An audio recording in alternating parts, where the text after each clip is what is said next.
Live from the National News Studio, Sri Lanka.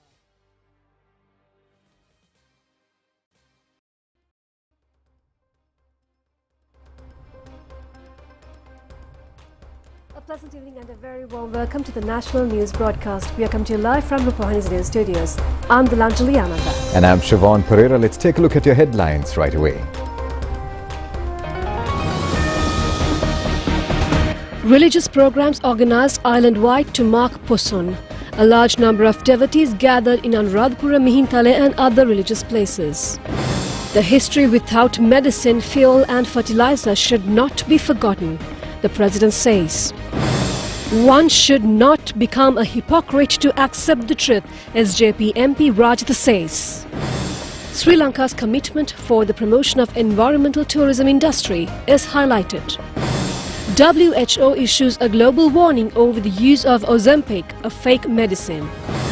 Sri Lanka women's team whitewashed the West Indies team to clinch the series.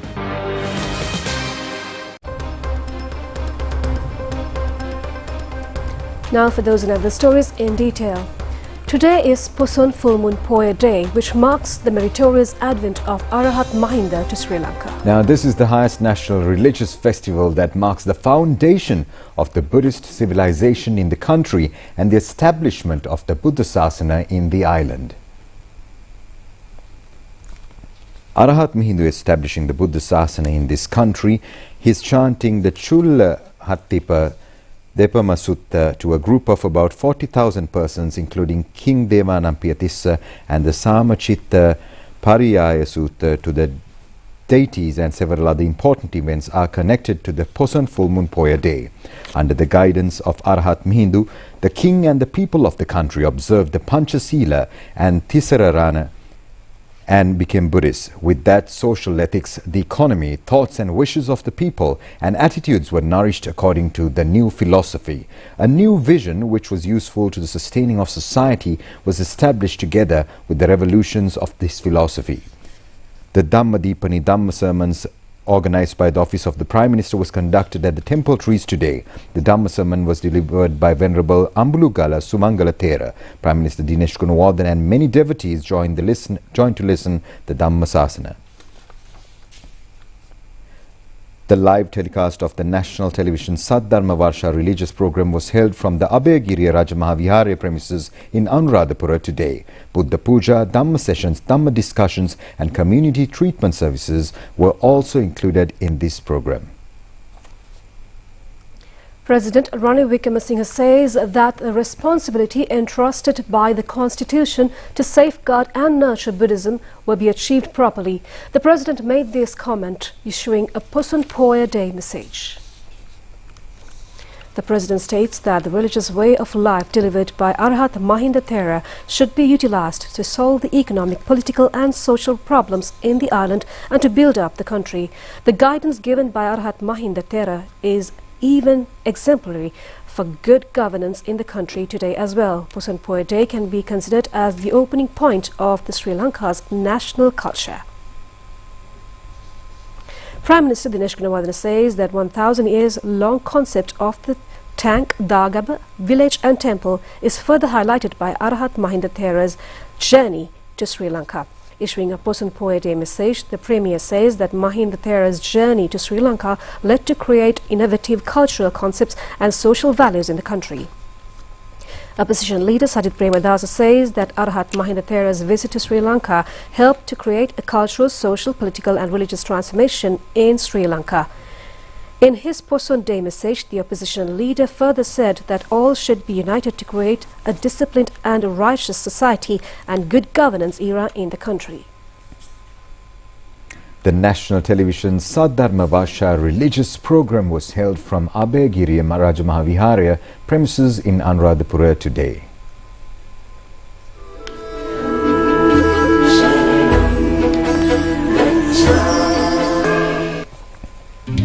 Pusun Poya Day is a historically important day for Sri Lankan Buddhist order.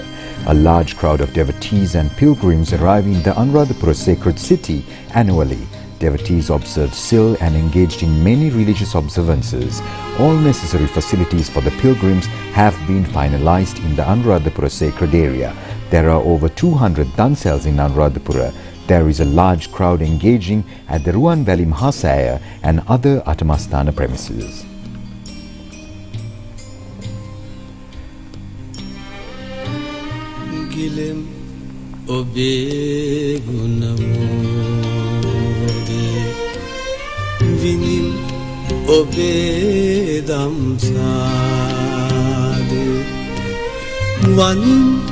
Vanim Ababade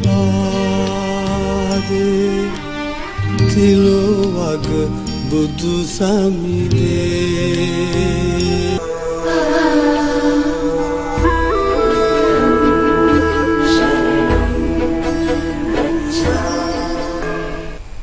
Homagama Dharma Rashmi Posan Zone commenced today under the patronage of Prime Minister Dinesh Gunawardena. It has been organized under the concept of Minister Dr. Bandula Gunawardena.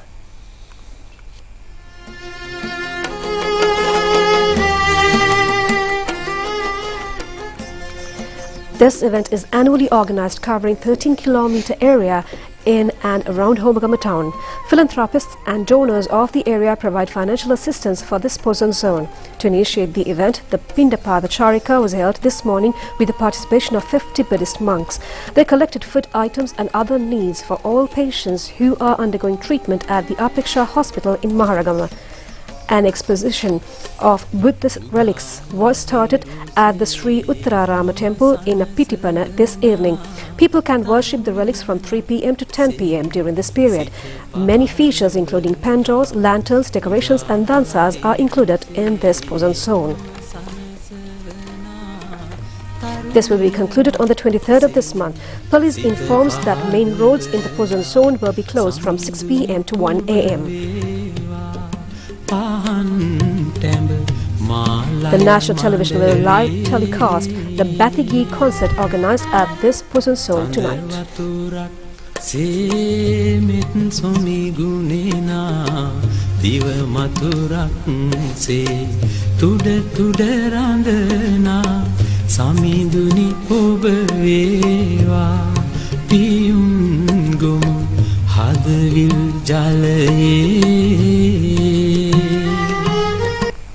President Ranil Wickremesinghe emphasized the imperative of not forgetting the hardships endured in the past due to shortages of essential resources such as medicine, fuel and fertilizers critical for the country. He called upon all citizens to unite behind the government's initiative aimed at fostering a new economic transformation in Sri Lanka, ensuring that future generations do not have to face similar challenges. The President highlighted this during his address at the 9th General Assembly of the All Island Private Pharmacy Owners Association, which took place last afternoon at the Golden Rose Hotel in Burlasgamua. The President also extended his appreciation to the All Island Private Pharmacy Owners Association for their steadfastness during the past COVID-19 pandemic and economic crisis, fulfilling their responsibilities to the country. Following the enactment of the New Medicines Act in 2015, the establishment of the All Island Private Pharmacy Owners Association has been facilitated. The association has played a crucial role in regulating drug prices, ensuring adequate drug supply and actively contributing to various social welfare initiatives, including bolstering the government's kidney fund and health fund. President Ranil Wickremesinghe would like to extend his sincere gratitude on behalf of the government to All Island Private Pharmacy Owners Association for supplying essential medicines during the recent COVID-19 pandemic. He said that it is undeniable that many lives of our country have been preserved due to your dedication. In the past, there were financial constraints hindering the access to essential medicine nationwide, yet you remained steadfast. He said that the people's unwavering commitment exemplifies the responsibility we expect from every citizen of our nation, a trait unfortunately not always prevalent. He added that neither you nor he was unfamiliar with these challenges, but we are collectively dedicated to rebuilding our country to the best of our abilities. He said that when he assumed leadership of this country, we faced dire circumstances. Foreign exchange was scarce and funds for essential medicines and fuel were lacking. The President said that we were confronted with tough choices, deciding whether to allocate funds for fuel or fertilizer. Opting for fertilizer, we revived agricultural activities boosting production and ensuring access to medicine and fuel for our people. During this time, there was heart-wrenching moments when people saw medicine without means to pay. You have faced the agonizing choice of denying them medication or providing aid amidst scarcity. These decisions were agonizing, but collectively they propelled our country forward. Minister MP Rajat Senaratnarada said that the All Island Private Pharmacy Owners Association has exemplified a dedication to national service, prioritizing public welfare over profit, especially during these challenging times in the past. He said that this echoes the leadership of President Ranil Wickremesinghe today. Initially, many doubted his ability to revive the country from an economic crisis within such a short span. But today, we must acknowledge that his achievements. Anyone who observes objectively must recognize his role in bringing our country to its current state. He added that internationally Sri Lanka is recognized as one of the fastest recovering nations among those previously facing economic collapse. This achievement is widely applauded globally, with many referring to Sri Lanka's recovery as an economic miracle unprecedented in history. He said that, however, domestically criticism persists. It's crucial for all of us to grasp the actual situation within our country and recognize these realities. Minister Dr. Ramesh Patirana said that Sri Lanka's healthcare service stands strong globally, offering exemplary standards. Significant improvements have been made in physical healthcare facilities, supported by the largest budget allocation in history to safeguard free healthcare.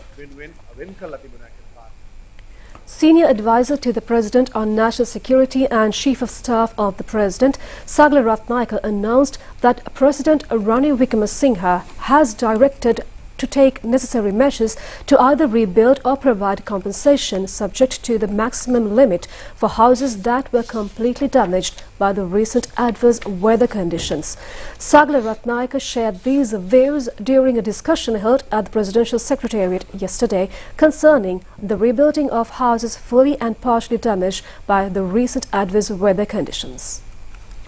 Sagla Ratnayaka also stated that measures will be implemented to assess the damage and provide compensation subject to the specified maximum limit for the repair of partially damaged houses.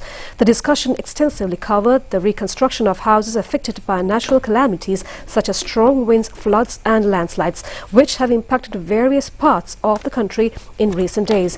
The provisions of suitable compensation subject to the maximum limit was also deliberated.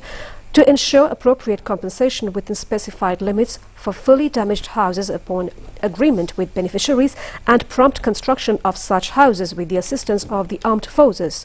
Additionally, the assessment and repair of partially damaged houses with compensation also subject to the specified maximum limit were discussed. Sagla Ratnayaka also directed district secretaries to submit formal reports on houses fully and partially damaged by natural calamities.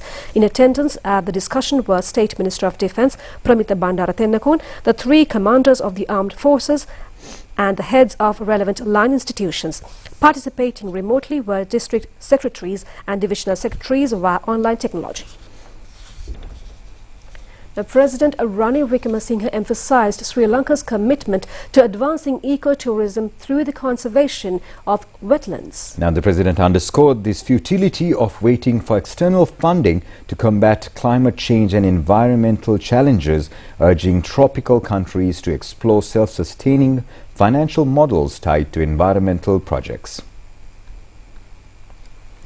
Speaking at the closing ceremony of the inaugural WLI Asia Oceania Conference 2024 at the Water's Edge Hotel, Battaramulla yesterday, President Wickremesinghe highlighted Sri Lanka's proactive stance. The conference, organized by the Sri Lanka Land Development Corporation under the Ministry of Housing, aimed to foster collaboration for the sustainable management of wetlands. Held from the 17th of June to the 21st at the Diyasaru Wetland Park, Battaramulla, the event focused on the theme Wetlands and Wetland Centres for Eco-Friendly Tourism. Representatives from 15 countries participated, totaling nearly 100 delegates from over 70 wetland parks worldwide. Notably, the foreign delegates had the opportunity to explore Colombo's urban wetlands, renowned as the world's first wetland capital of the world.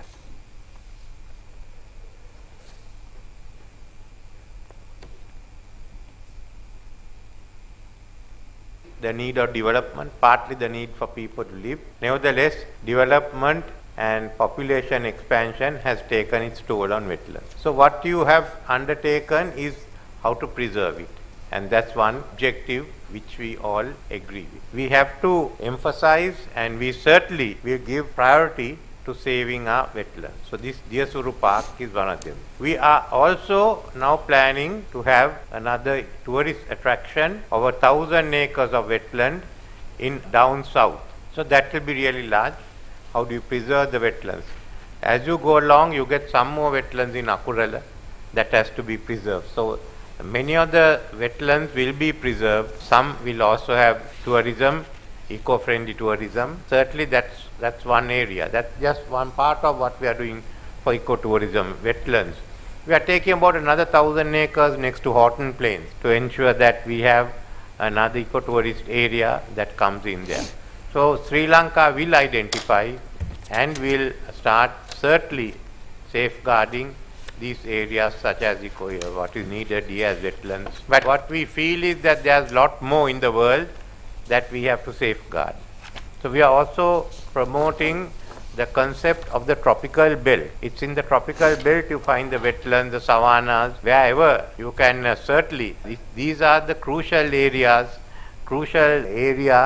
if you want to combat climate change. These are the sinks that are in the world. This all mainly in the tropical belt. So why don't we save them all or do our best to preserve?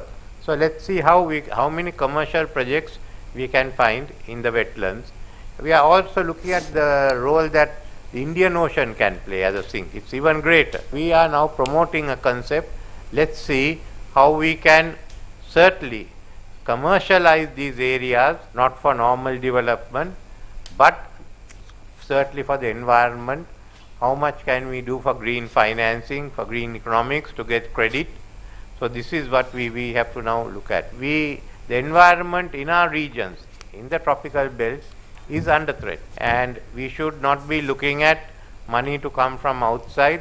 That money is not available. So we have to resort to our own ways of raising money commercially to safeguard the environment and the tropical belt. The government of Sri Lanka is also now preparing legislation for a climate change, international climate change university.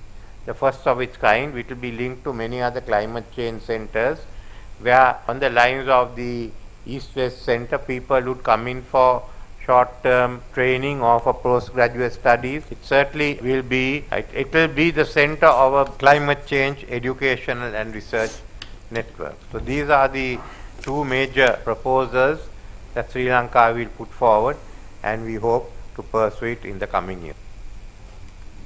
Minister Dr. Bandula Gunawardene says that the technological subject stream that was introduced to replace exam-centered educational system with talents, skills and creativity-oriented education to students is very much successful at present. He made these remarks participating as the chief guest at the sports meet held in Mahinda Rajapaksa Vidyalaya in Mathura yesterday.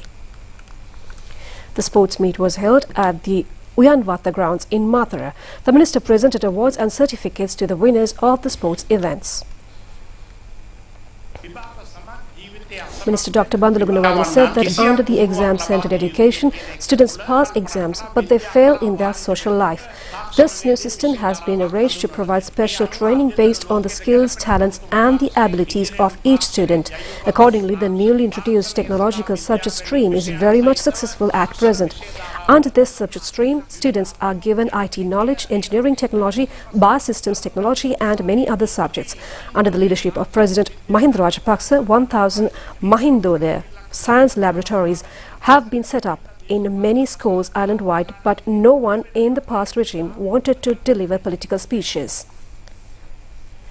In line with this ceremony, the bus halting place erected at the Mathura-Tangal main road for the convenience of the school students was also declared open by the minister. In more local news, Health Minister Dr. Ramesh Patirana says that the most important incident occurred in Sri Lanka during the 20th century was the passing of Pre-Education Bill. He pointed out that this incident helped to create a significant change in Sri Lanka's social, economic and educational sectors. Now, the minister made these comments addressing a ceremony held yesterday to welcome the new chairperson of Ceylon Chemistry Institute. Professor Janita A. Lienage was elected as the new chairperson of the Ceylon Chemistry Association. She is the 87th chairperson of this society. The welcome ceremony was held in Colombo yesterday. Addressing the gathering, Minister Dr. Ramesh Patirana said that only 50% of children in Sri Lanka at the beginning of the post-independence era entered for primary education. The amount has now exceeded 99%. Chairman of the University Grants Commission, Professor Sampath Amaratunga, also graced this occasion as a special invitee. Many local and foreign distinguished guests and academics were also present at this occasion.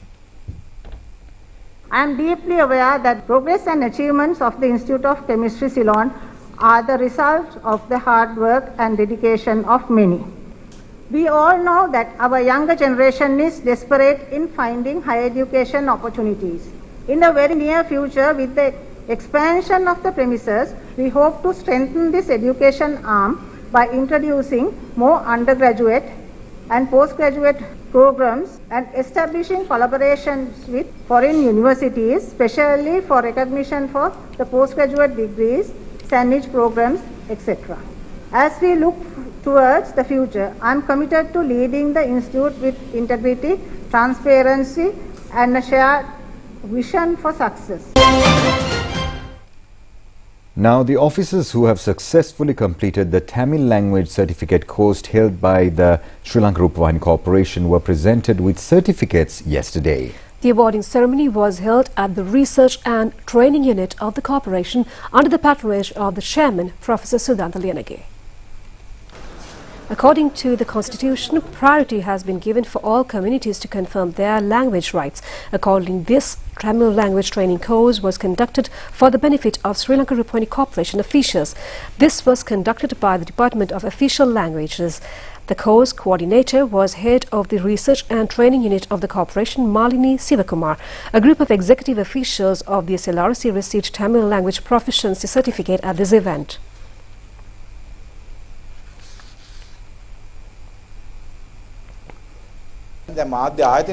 Chairman of the Sri Lanka Rupavahini Corporation, Senior Professor Sudhanta Lienage said that learning Tamil language through a media institute is important. In the Tamil society, if a singular person speaks in Tamil, Tamil people are pleased to listen to you. It is the same within the singular society. Second language Dr. Dhammika Bandara of the Department of Official Languages said that there is no second language in Sri Lanka. There are only official languages. The word second has bad connotation in quality-wise. To improve reconciliation, people should study Sinhala and Tamil languages.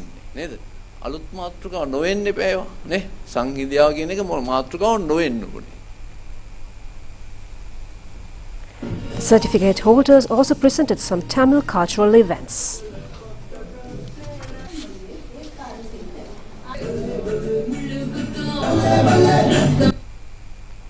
The Sri Lanka Ocean Prediction website was launched today under the patronage of Prime Minister Dinesh Gunawardena at the Temple Trees. This website has been provided to Sri Lanka by the University of Western Australia. Majority of Sri Lanka's economic activities lay on the Indian Ocean. Therefore, oceanic activities including water currents and its movements, oceanic torrents, temperature, salt strata and many other conditions should be correctly predicted to control negative oceanic trends. This website has potential to predict chemical and oil leaks as well. The Australian government says that the predictions obtained by this website will help Sri Lanka. Ocean forecasting system. Ocean forecast is extremely important to an island nation like Sri Lanka, as we have heavily rely on the Indian Ocean for our economic activities. It is of paramount importance to obtain accurate forecasts on ocean conditions in terms of wave motion. As explained by these findings, the ocean current, temperature, salinity certification, A wide spectrum of ocean users can make use of the ocean forecast information by this research. Special Poson zones and many dansas have been organized island-wide in line with the Poson Poe Day. A milk rice dansala was held at the Sri Dalada Maligava's premises this morning. Diyavadana Nilame, Pradeep Nilangadara and several others were present at this occasion.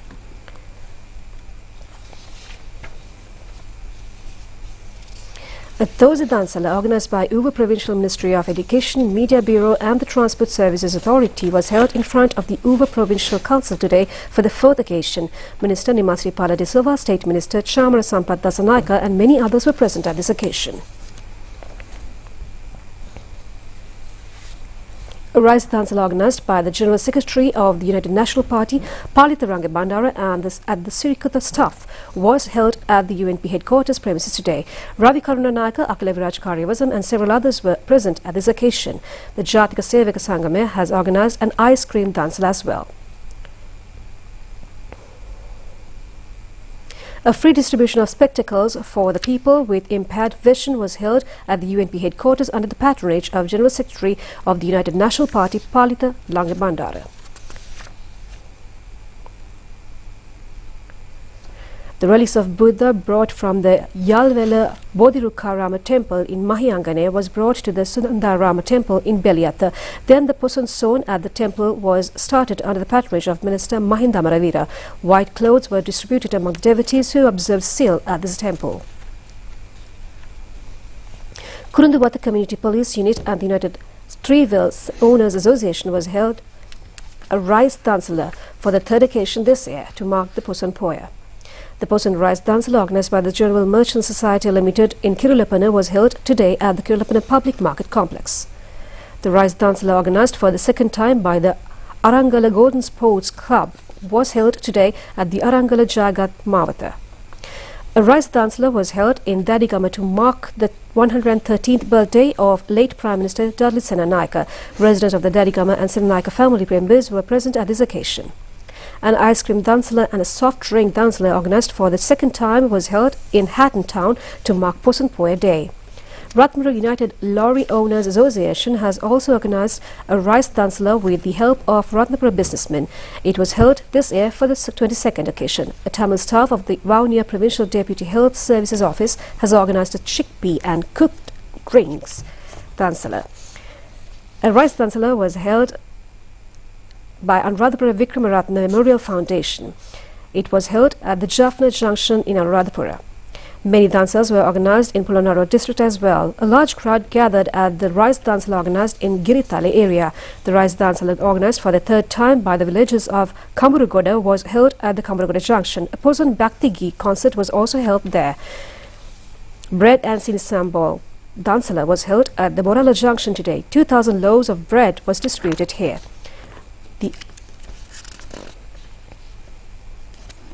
The Anula Poson zone was declared open by Chief Incumbent of Atamastane, Venerable Pallegama Hemaratna Thera, and Vice Chancellor of the Nagananda International University and Vice Chancellor of Bodhakama Chandama Thera. This zone is to be held for 3 days in the Lan Anuradhapura Regional Archaeological Premises near the Line Post Junction. A book dancela has been organised at the Yakala area along the Colombo Kandy Main Road. This has been organised by the students of Yakala Vikramarachi Ayurvedic Medical and Technical Faculty. A large crowd gathered to get books from the dancela. And now for a few more local news items in brief.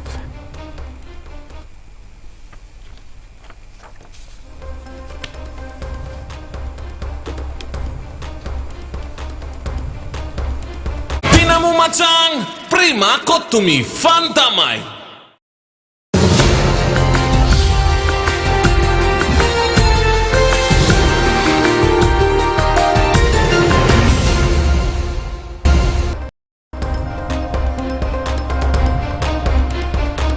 In your foreign news, the World Health Organization has issued a warning regarding the fake medicine title Ozempic. The World Health Organization stresses that such fake medicine would be very harmful to human health. The Ozempic drug, which is used as a second-type diabetes treatment, is also popular throughout the world as a medicine to reduce body weight. The World Health Organization, in its warning, states that although the real Ozempic drug can control the blood sugar of second-type diabetic patients, the fake Ozempic advertised through online or social media is dangerous for human health. Therefore, the World Health Organization points out that it is essential to use such drugs under prescription of accepted physician. Pinamu macang, prima kotumi, fantamai.